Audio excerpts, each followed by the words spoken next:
This is the Aussie NFL Fantasy Show. You know how sometimes the first play of the game can be a real tone setter? Aussie. Yeah, I basically just went with Ashton Jen Teabag. NFL. He's not a walking 7 for 70 as I learnt last week when he went 1 for 5. Fantasy. I'd probably lean towards taking Henry maybe ahead of McCaffrey just because of what I've seen. The Aussie NFL Fantasy Show. Loading. Australia's premier NFL fantasy football show is back for the Aussie Gridrion Network. This is the Aussie NFL Fantasy Show. And if you're a bit weirded out by week 6, you've come to the right place. Firstly, we didn't manage to get a start to the week show out, and I'll have to explain that one later on. But in the meantime, no Copa. They call me Matty C, and joining me this week in a turn-up for the books, sort of like how Carson Wentz jumps in and tears up anytime JJ McCarthy is down. Ladies and gentlemen, please welcome to the show this week, in place of Taylor, it's the Croc Hunter, Kev Patterson. Welcome, mate. Matty, some fantasy teams are going to hell, some on the way to heaven. Hold your horses, boys. Taylor's stunt doubles here and stalled in session. Let's fucking No go. way. It's week 7. No way, you've even prepared them right. Like, there's some brilliance in that, Kev. There is some brilliance in that. Yeah, I've got nothing for Sunday so far, but yeah, we've started. Mate, you got a 2-day run in.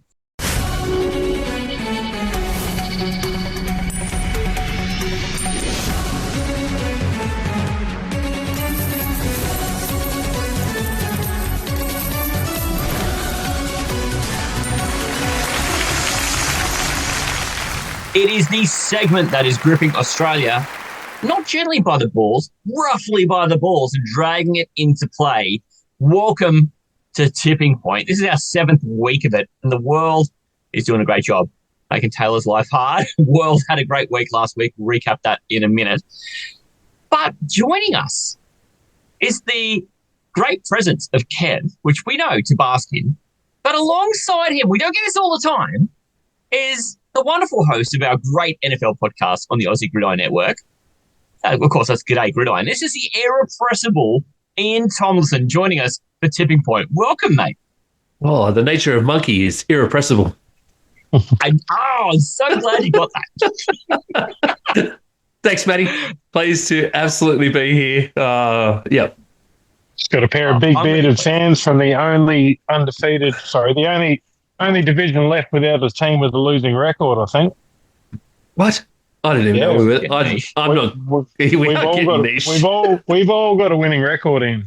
Just everyone else is shit. All the other divisions. I hadn't even looked at all our records, to be honest.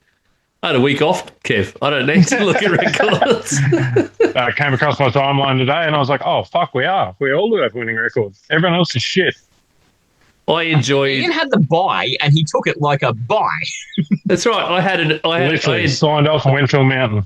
That's correct. We lived on a mountain for a week.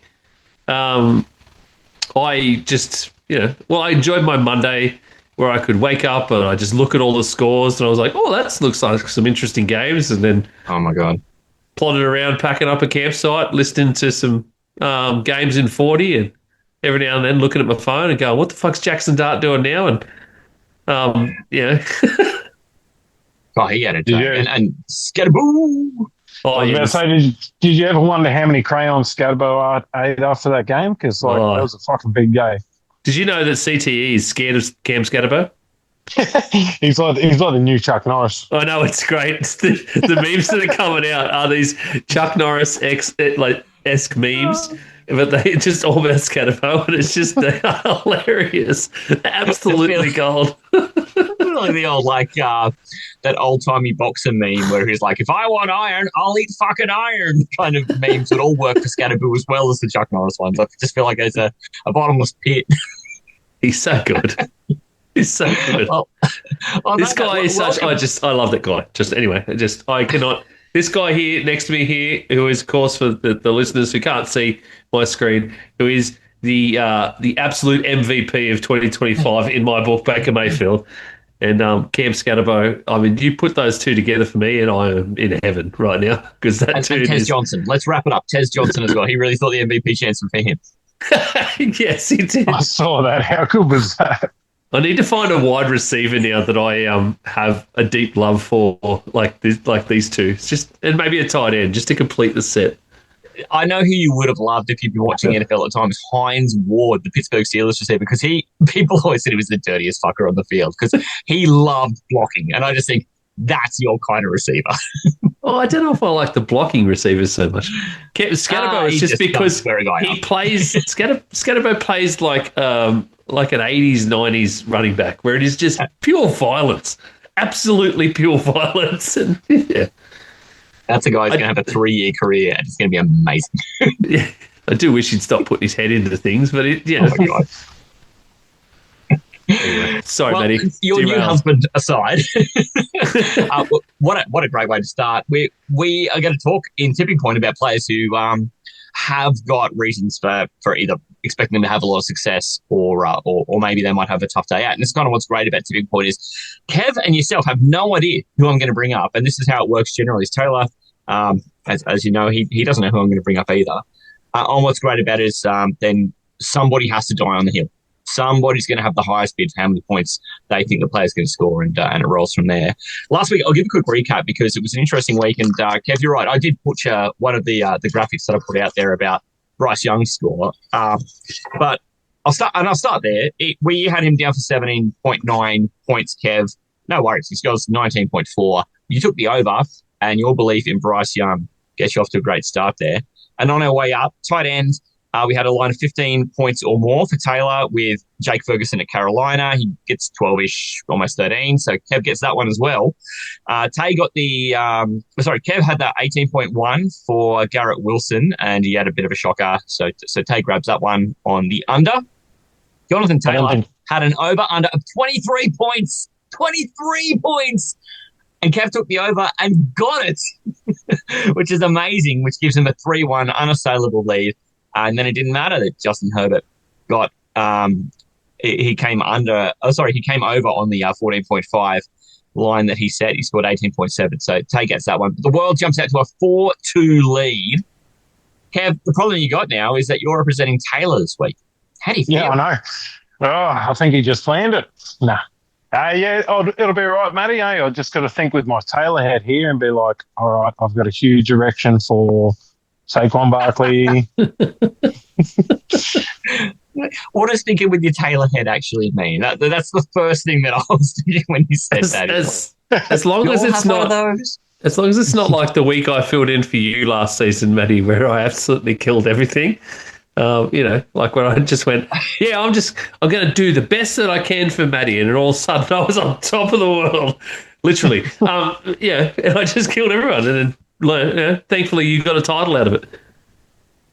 I mean, I gave you some notes the first week. The second week, you were on your own, and you fucking nailed it even harder. Very grateful to you, mates.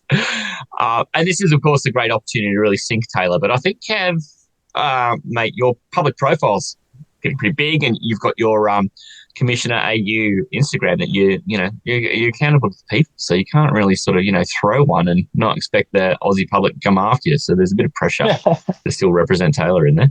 When does the Commissioner paycheck kick in, though, Kev? Oh, mate, I'm still waiting. It's been 8 years, I'm still waiting. Well, you're the official, Australian Commissioner now. So when do we start seeing the benefits of that? We got to get some free tickets to Melbourne. Would be great to start with. That's where I was going to start. I'm still trying to get free tickets for myself. Oh, mate, it sounds like you got a lot of cock to suck, so I'd get a chapstick. That's where I'd start. Chapsticks. 100 million of them. But on that note, Ian, you're off to a great start. You've got a 4-2 lead for the world. You can play with reckless abandon. Kev, he's really got to dig up in his representation of Taylor. And what I want to do is kick this one off. Every week, I bring a quarterback, a running back, a wide receiver, a tight end, and then a fifth player from a random position. And just given the folks we've got on the show tonight, I don't think either of you will be surprised which position I've chosen to drag this back from. But we'll start with the quarterback, okay? Start with the quarterback. And the first player up, we're going to talk about Dak Prescott. He is against Washington, who are pure ass against, well, a lot of positions at the moment. But Dak is also quarterback 3 in fantasy scoring. So there's a lot of reasons to think he could score a bunch of points. I'm going to go to World first because World has the big lead. And you've seen how this one works. You can put out an opening bid, Kev will answer, and then you can just go back and forth until somebody says, nah, too rich for my blood. So feel free to start as low or as high as you want, knowing that you've got plenty more shots. Cowboys versus who? Who was it again? I can't remember. It's the Washington Commanders in Dallas. It's the Commanders who have been... Against the Redskin football team Commanders. Who have been... I'm not going to bleep that. They've been poo the last couple of weeks. They did really bombed it this week, so... It was telling me about the redemption against the Commanders for the Bears. He's been crowing about it. Yeah. I mean, I was just waiting for us to lose another heartbreaker somewhere in that. I'll start us... You know what? I will start us off easy. You want points, don't you? Fantasy how many fantasy points in 17 points. 17. Ooh, 18.5. Oh. I'll go 19. 19.8. I think I know where he'll land, as in Jack. So I think there's a bit more in it. We'll go 20.2. 21. Oh, we are getting there now. Against the Commanders. Oh, boy. All right, Reckless Abandon. Let's go 22. All right, and you can have it. I was in that 20 to 24 sort of range is where I think it's going to end up. So Yes, same, Kev. That's why I was being very careful. The 22.0 is going to be our line. Ian's thinking that 22 or more. And he's projected on Sleeper at the stage for 19.43. So it's in the ballpark. So, once you got to the 19.8, I'm like, oh, here we go. There you go. So 22 or more for Ian. That's the world. And Kev, nice to know that that ballpark area is. I just wondered how far you were going to go because you sounded at 21. You sounded a bit iffy. I'd hoping he'd go a couple more points than a 22 then, but we'll go. All good. Get a chance to ruffle his feathers with the next one. I'm going to go to the tight end next because we're all big fans of the tight end. And, Ian, I don't know if you'll like this one because it's kind of slandering a team that you've got a bit of love for, but Sam Laporta 4 million points. Tampa Bay. Against Tampa Bay. They kind of got that rough and ready thing about them I know you love. But Tampa Bay, actually an extraordinarily good matchup for tight ends at the moment. They're in the bottom 10 for fantasy points to the tight end. And Sam Laporta, after that ridiculous catch in the back of the end zone, has found himself at tight end 6 all of a sudden on the year. So keep that in mind while I throw it to Kev. What's your opening bid for Sam Laporta versus Tampa Bay? I heard he said 4 million. I'm going to go 11 off the bat. A little less than 4 million. Oh, that's probably already too rich for me, to be honest. We've had people tap out straight away. There's no shame. Yeah, who gave Taylor like 5 points on someone the other week? Oh, God, Baudo gave him 13 on Puka, I think, too. And it's like, what are you doing? Bid again. 11.5. I'll go 12. All right, I'll tap out there. I'm too nervous at that. The Tampa Bay are too good against the tight end, and I don't think that's the way to win against them. I think you need to throw the ball to win against them. Like really throw the ball like downtown, and that's not Laporta territory. How about that? So we've got Laporta in. Sorry, Kev, we're locked in at 12. Yep. And he is currently projected for 12.34. So it's right on his range. Can't get anything past you two. You guys are pretty much sticking to the range and no one's sticking their neck out too far yet. Well, I think Kev makes these numbers up, I'm sure. I'm sure he's either writes the numbers for Sleeper or he's got a good backdoor for him. He's got a pretty good backdoor, I've been told. I'll set that up.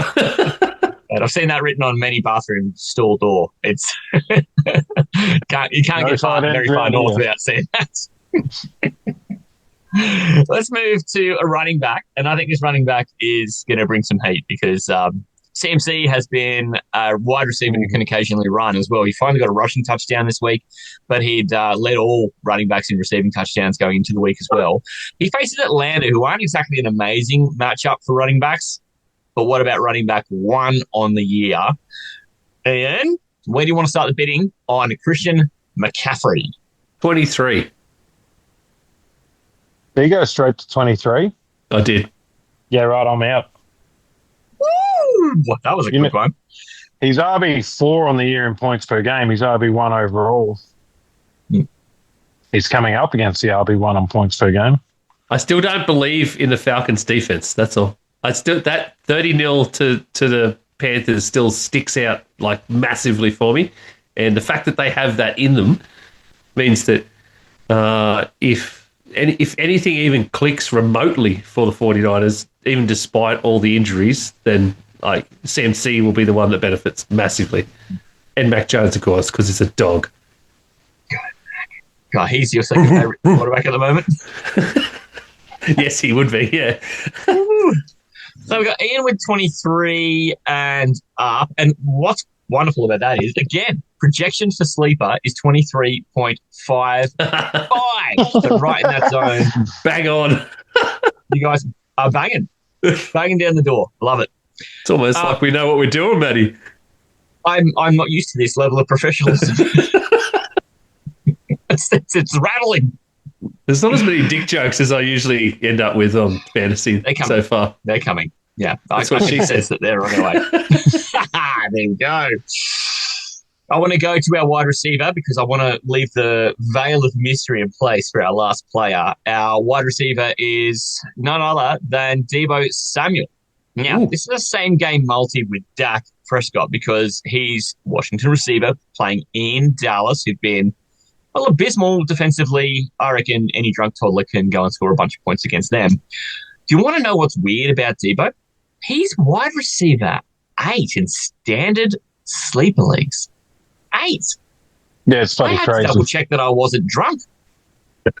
Which way are you saying though, Matty? Because I feel like when you are wide receiver 2 on your team and you're at number 8 in these rankings, then that's actually pretty good. Amazing.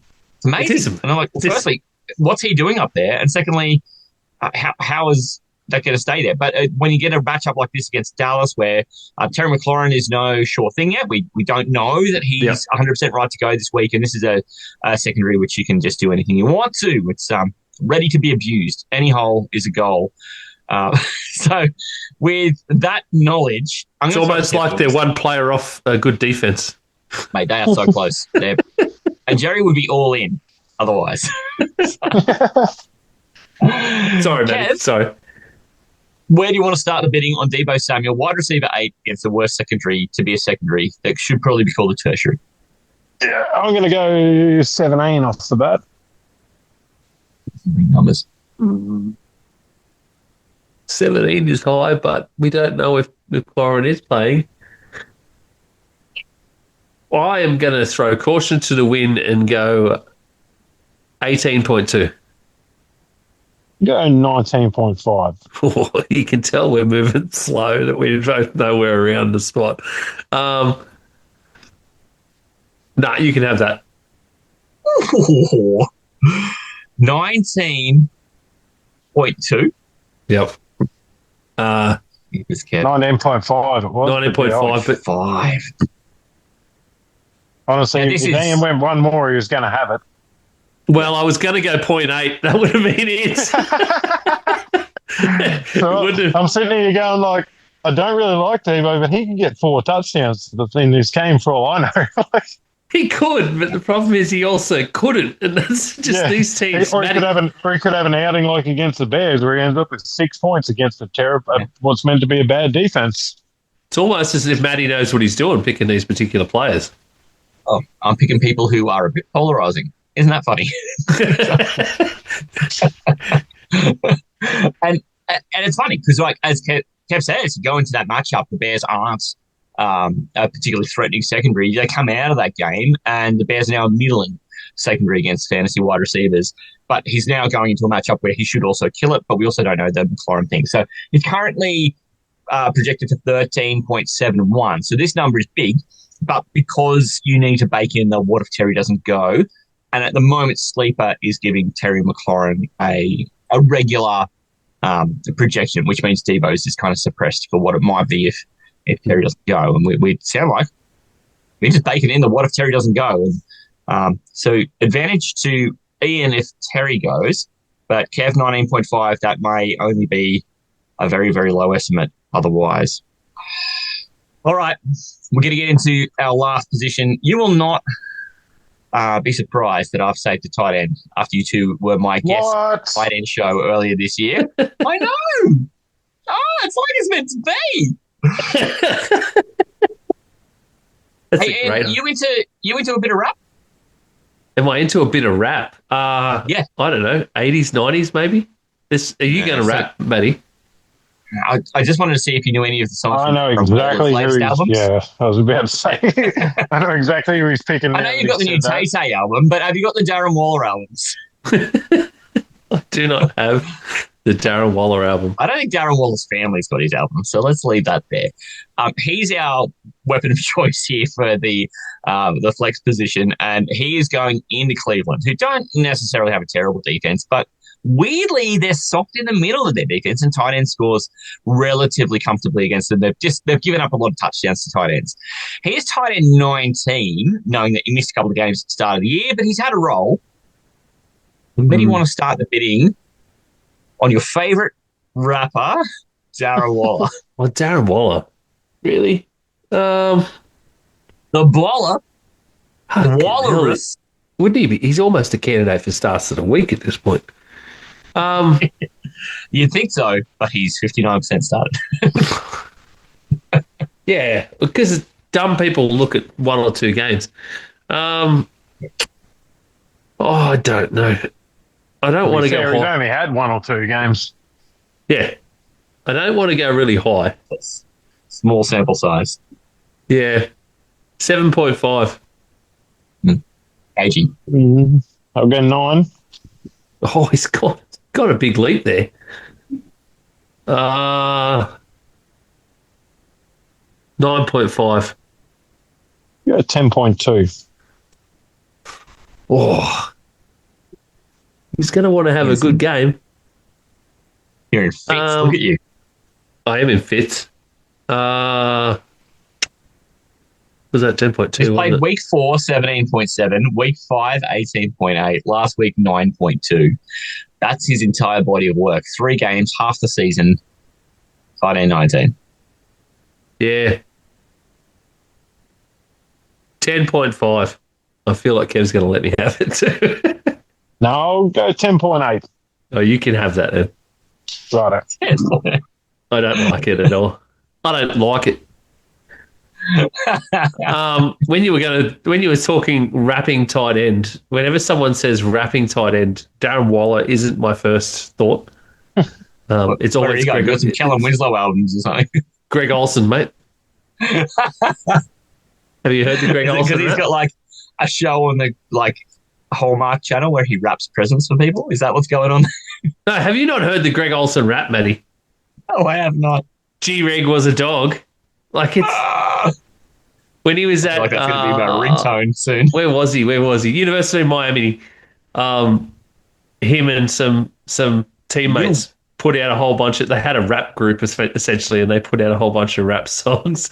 And this thing it's right up your alley, Matty. It's it's full of just language and sexually explicit stuff. It's just a rap song called GREG was a dog. I'll see if I can find the dogs. Find just some lyrics. It's hilarious. You've got to listen to it. If anyone out there hasn't heard this, go and just go Greg Olsen rap. It's awesome. What are they called? The unexpected benefits of having you two men on my show. It's just the best.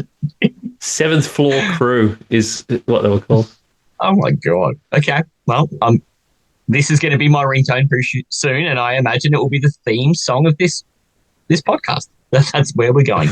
I'm likely to fall in love with this. Seventh Floor Crew, GREG was a dog.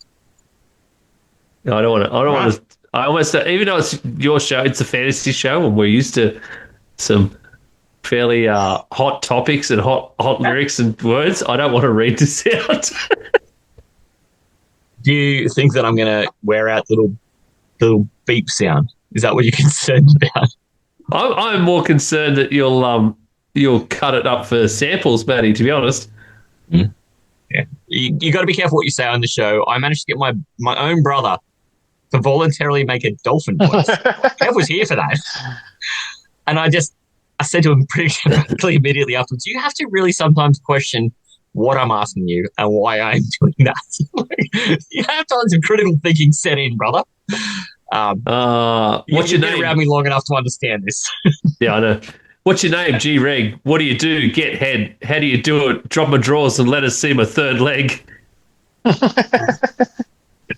Chilling on the 7th floor. I got to let these chickens know Big Greg is in the house and I'm fine to make those hoes choke. On my balls, on my dick, and I bust a nut quick. On her face, on her chest, stick my dick between her breasts. He's a dog. You got to listen. You do need to listen to 7th Floor Crew, Matty.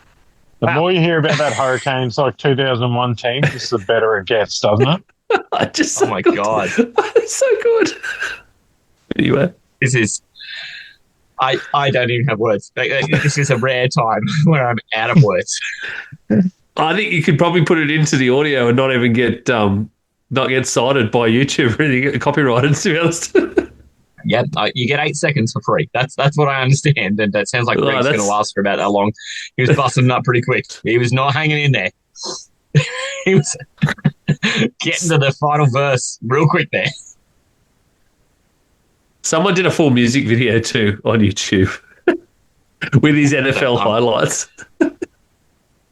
This is being marked for later. So, yeah. Thank you for this enlightening series of tipping point. We've not only hit a tipping point, but a climactic point, Bob said that as well. It's been points all over the place. I'm going to give a quick recap. We had Dak Prescott, who's quarterback 3 versus Washington. His projected 19.43. Ian has taken 22 and over. We then went to Sam Laporta, tight end. Tampa Bay is the opponent. He's tight end 6. He is currently projected for 12.34. Kev settled on 12 flat. Nice one there. We then went to CMC versus Atlanta, running back 1, and he is projected 23.55. Ian managed to pull that one up right on 23 points and over. Nice one there. So we'll see how that one works out. But Deebo Samuel's a real polarizing one. The Terry McLaurin thing is all up in the air. He is at Dallas, who you can kind of molest however you like. That secondary is terrible. His wide receiver 8 going to the week. 13.71 is his projection. And Kev has put the marker at 19.5. He is sticking his neck and everything. He's got everything out for that one. Then our player with a veil of secrecy, Darren Waller. We're going at double tight end here on the show this week. And he is at Cleveland, tight end 19, projected 10.32. Amazing, 10.32 that Kev managed to stop the needle at 10.8 before Ian tapped out. So that is it. We've got Dak Prescott 22 or more for Ian. CMC 23 or more for Ian. Deebo Samuel 19.5 or more for Kev. Sam Laporta 12 or more for Kev. And Darren Waller 10.8 or more for Kev. That is tipping point.